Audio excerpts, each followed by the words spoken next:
En Israël, en ce moment, il y a un mouvement inédit de contestation et même, on dirait, de résistance.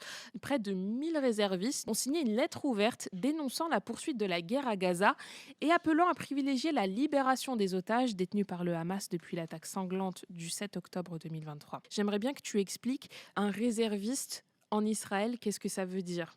Il faut savoir qu'Israël est une société totalement militarisée. Donc les réservistes sont ceux qui ont fait leur service militaire et qui, par définition, sont mobilisables en temps de guerre. Avec des sanctions si jamais on ne se soumet pas Ah à oui, bien cette sûr, on règle. peut aller en prison si on ne répond pas à l'appel. C'est un mouvement qui est ancien. Il y avait déjà des assauts comme Breaking the Silence ou Comité contre la destruction des maisons. Ce qui est nouveau, c'est que effectivement, c'est massif.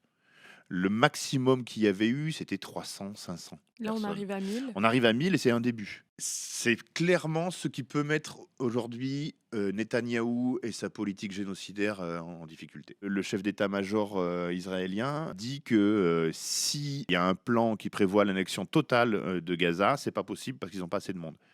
Donc on voit que ça remet en question des plans militaires. La seule chose qui aujourd'hui peut arrêter le massacre, sans doute, c'est la société israélienne elle-même.